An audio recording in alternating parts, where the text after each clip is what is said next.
สบายดีพี่น้องหมดทุกคนมาแล้วออโต้ปลินเพื่อนเพื่อนประอ้นมาแล้วพี่น้อง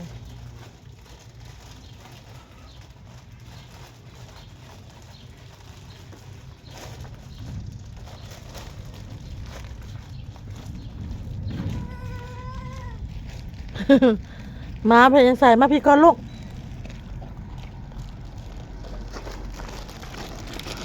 ขอบปุ่น2 ห่อพี่ใส่พินเพิ่นเบิ่งคลิปอ้นพี่น้องว่าอ้นเสร็จขนมจีนสู่น้องๆกินเนาะพี่น้องเนาะเพิ่นก็เลยว่าเอาขนมจีนไปให้สาวอ้นใหญ่แน่อีก2 ถุงนี่พี่น้องถุง1 โลเลยพี่น้องเด้อแต่เฮาไปลวกได้อยู่4 โลพี่น้อง4 โลหรือ3 โลนี่แหละเพิ่นเว้าเนาะ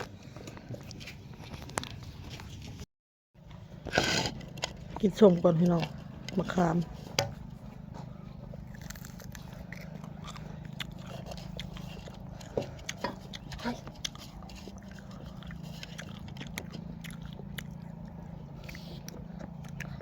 กู้เครื่องค่ะกู้เครื่องพอผมมันแค่กู้บ่ได้แหละป้าให้พ่อกู้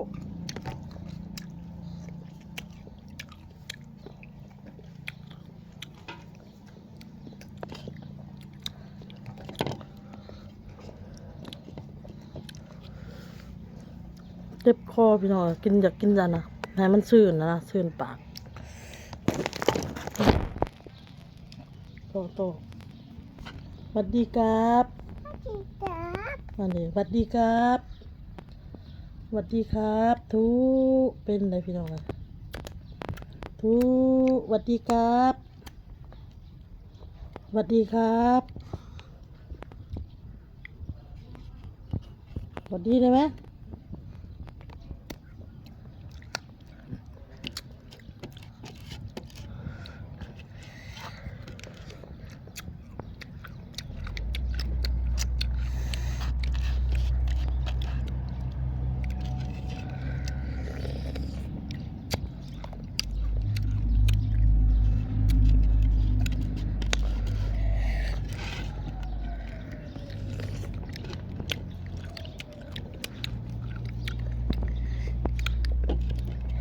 เฮ้ลูก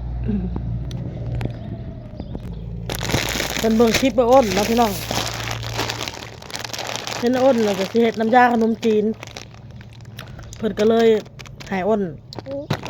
เอาไปให้อ้นใหญ่อีก2 ถุงเดี๋ยวเพิ่นสิมีออเดอร์ให้อ้นอีกเนาะกับพุ่นออเดอร์20 ห่อพี่น้อง20 ถุงออเดอร์20 ถุงเดี๋ยววันที่25เพิ่นว่าเดี๋ยวพี่อันนั้นให้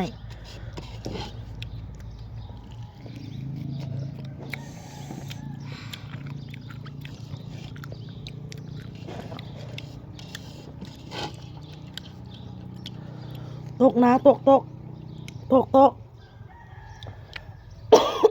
คือว่าใกล้เนี่ยพี่น้องแจ้งออกเสียงเลย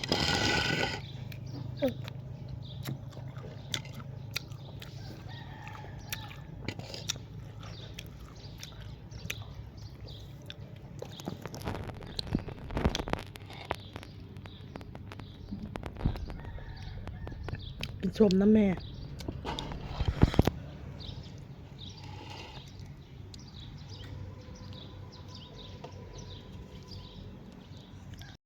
บัดนี้เขาก็จะไป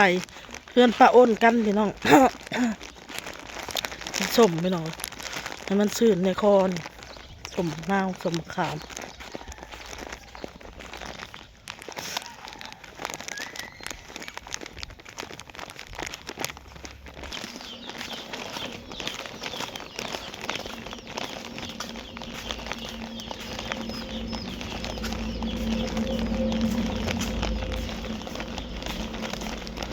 จ้าเอ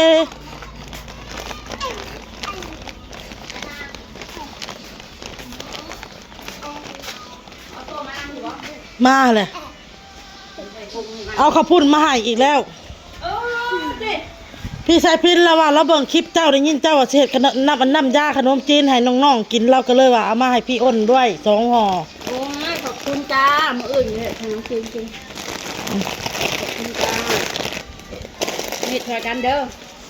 มื้ออื่นเฮาเข้าสวรรค์ให้น้องไผ่แหละมา น้องไผ่มาเอาให้ออโต้กินคนใส่จานหนึ่ง ขอบใจ เมฆพี่ที่พี่น้องเอ้ยน้องเราจะบ่ได้กินเอามึง กินส้มมักนาวนู่นนี่ เอาไปนั่นเอามือรถ เบิ่ง ขอบคุณหลาย เอาเธอให้ลูกนะสบายดีนะ สบายดีพี่น้องสบายดี ๆไปสวรรค์บ่โอน ไปเลยครับไปกวดหัวใจเฮากวดคืน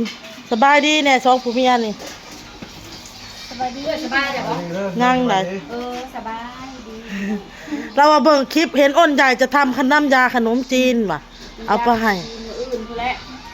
มื้อนี้บ่ได้เฮ็ดดอกเขาตั้งวง มื้ออื่นพุ่นแล้วพระชื่อเฮ็ดตอนนี้เนาะ สบายดีพี่น้อง ยาหน้าพี่น้องคือพระเอกนางจีนนี่แหละหน้าแล้วจงผมยาว วงเฮาให้มื้อกินอยู่รถ แน่นอน เอ้านางจีนพระเอกก็เจ้าจงผมยาวไหนเนาะ ไม่ใส่แต่งนัวให้น้อย เป็นนัวบ่ค่ะโตกินต้มมีพี่น้อง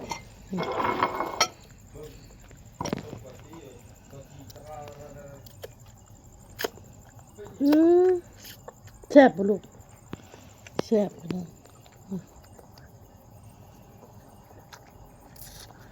มันมืดเนาะมันบ่อยากแจ้งปานใดพี่น้องเลย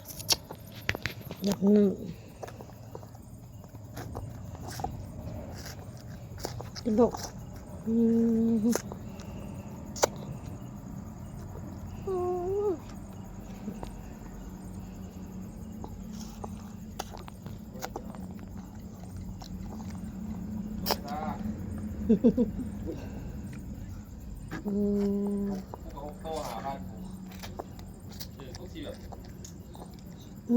แซ่บแซ่บแซ่บดี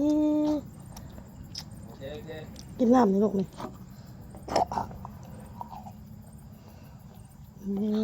กินแซ่บดีมาจีจับมากินลูก อยากมีบ่อยกินเขา เข้าไปสวรรค์ผัดป้าเพิ่นมักต้มหมี่เด้พี่น้องต้มหมี่ต้มข้าวเปียกบ่เราเฮ็ดสู่หลานกินก็เลยติดบัดนี้ถ้าที่เบาเต้กับจีสิ้นแห้งป้อนแล้วได้พี่น้องบ่กินปานใดปัดหมี่ไปกินน้ำเลย เวลาบัดนี้ล้างมือลูกเดี๋ยวล้าง อาบน้ำเลยเป็นว่าลูก อาบ หั อี ว ก อาบอีก เวลาอันป้อนมันสักใช้มือล้างมือมัน อืม 10 นิ้วเลย ชอบหมูมี่กินหนู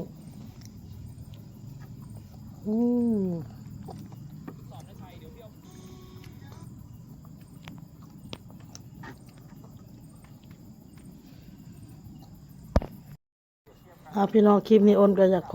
อบใจขอบพระคุณพี่สายพินหลายๆเนาะพี่น้องเนาะที่เพิ่นหาเอาขนมจีนไปให้อ้นพี่น้องขอบใจเพิ่นหลายๆมื้ออื่นนะมาเฮ็ดขนมจีนซอยกันเด้อเพิ่นว่าอ้นพี่น้องอ้นยันบ่ได้อยู่มื้ออื่นอ้นสิเข้าไปหาหมอเนาะอ้นสิเข้าไปตรวจสุขภาพเจ้าของคืนเนาะพี่น้องเนาะเพราะว่ากำหนดเพิ่นให้เดือนนึงบางทีก็บ่ได้ให้ฮอดเดือนใกล้สิฮอดเดือนประมาณ 2-3 มื้อให้มาก่อนเนาะเพิ่นว่าอันนี้ก็จนกลายเป็นเดือนปลายแล้วเนาะพี่น้องเนาะแต่สิไปหาเพิ่นคืนพี่น้องเลยเพราะว่าบ่เต้ยังคิดว่าสิไปโรงหมอคือเก่าบ่หรือว่าไปคลินิกหัวใจพี่น้องถ้าไปคลินิกหัวใจเนี่ยสิได้กวดคืนนั่นใหม่หมดหั่นนะคันไปปัวอยู่คลินิกเพิ่นได้จับมาอีกแล้วเขาว่าเอาไปเสื่องเนี่ยก็เลยสิบ่ได้อยู่กินขนมจีนนำพี่น้องเลยแง่มึงรถพี่น้องเด้อรถเพิ่นมาร ถไปวะรถขนส่งเอาคลิปนี้ก็ลาไปก่อนพ่อกับคลิปหน้าจ้าสบายดีพี่น้องบ๊ายบายโอ้ยยังแซ่บเลยโอเค